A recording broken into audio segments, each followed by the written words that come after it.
درست کہہ رہے ہیں کہ عدلیہ کے حوالے سے بالکل ایک نئی شکل عدلیہ کی بنانے کی کوشش کی جا رہی ہے۔ سر آپ کے خیال میں عدلیہ کیا اس کو ایکسیپٹ کر لے گی؟ کیونکہ ججز کے حوالے سے بھی ان کی تعیناتی، ان کی سلیکشن میں ہر جگہ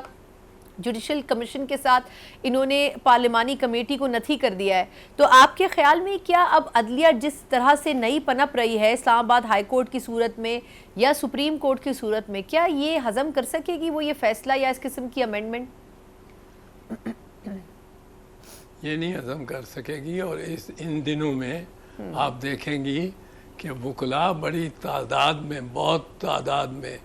عدلیہ کی دفاع کے لیے اور موومنٹ چلانے کے لیے ان ترامیم کے خلاف آ جائے گی۔ اور یہ انہوں نے جو انڈیفینیٹلی ڈیفر کیا ہے اعظم نذیر تارڑ صاحب کے موشن پہ،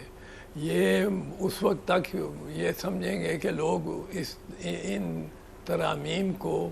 ان مجوزہ ترامیم کو بھول ہی گئے اور بھول جائیں گے لوگ، اور یہ لائیں گے ہی نہیں انڈیفینیٹلی۔ اگر تو تاریخ دے دی ہوتی یہ کانفیڈنٹ ہوتے۔ انہوں نے باہر وکلاء کا موڈ بھی دیکھ لیا،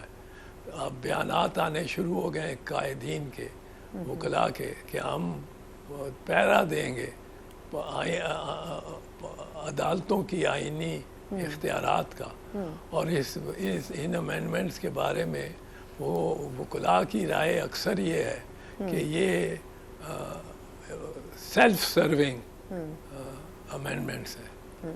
اب وہ میری رائے ہو یا نہ ہو، پر وکلاء کی بالکل یہ رائے کلیئرلی آ رہی ہے، بڑی کلیئرلی۔ اور میں یہ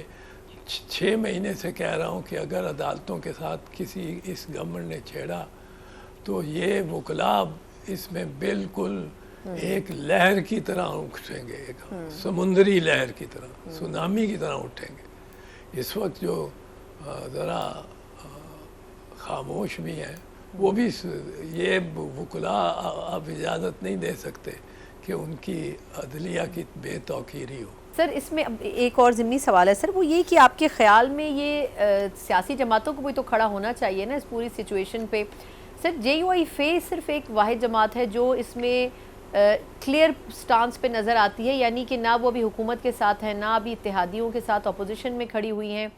انہوں نے ریزرویشن دی ہیں کہ یہ 2 نکات ہونی چاہیے۔ تو آپ کے خیال میں کتنی امپورٹنٹ اس وقت سے ہے جے یو آئی فے کی؟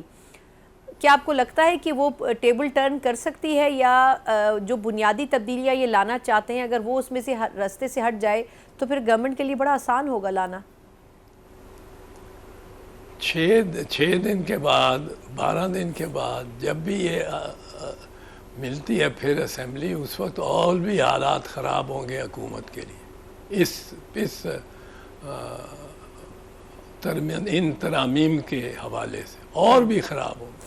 اور بھی آوازیں اٹھی ہوں گی پارلیمنٹ سے، اندر سے، گورنمنٹ کے اپنے بینچز سے اٹھی ہوں گی، کہ یہ اٹھ چکی ہوں گی اس وقت تک کہ یہ غلط ہے، یہ ہمیں نہیں کرنا چاہیے۔ آپ دیکھیں گے اب ہاتھ سے گیا اعظم نذیر تارڑ کے، میرے خیال میں اس کے ہاتھ سے گیا کام۔ وہ جب خود ہی کہہ رہا تھا کہ آپ دیکھیں ہم نیک نیت ہیں، ہم نیک نیت ہیں، آپ ہمیں ووٹ دیں، یعنی 2 ووٹ کے لیے وہ ساری پارلیمنٹ کو کہہ رہے تھے متفقہ ہو کے ایک ہو کے ہم کریں، ایک ہو کے کریں، ضرور کریں، پر صحیح کام کریں، ایک ہو کے، اور صحیح طریقے اور انداز میں کریں، سب کو آپ لیں، کانفیڈنس میں لیں۔ جو 18ویں ترمیم تھی وہ کوئی 8 مہینے اس پہ غور ہوتا رہا تھا، 8 مہینے، 29 ممبران کی، سپریم کورٹ بھی اور ہائی کورٹ بھی ممبران کی کمیٹی بنی تھی، 29، جس میں سینئر ایڈوکیٹ جس طرح ایس ایم ظفر تھے، اس قسم کے ایڈوکیٹ تھے، اور انہوں نے 8 مہینے اس کو کنسیڈر کر کے وہ لے کے آئے تھے فلور پہ ہاؤس کے۔ تو یہ ترامیم تو بڑا غور خوص ہونا چاہیے۔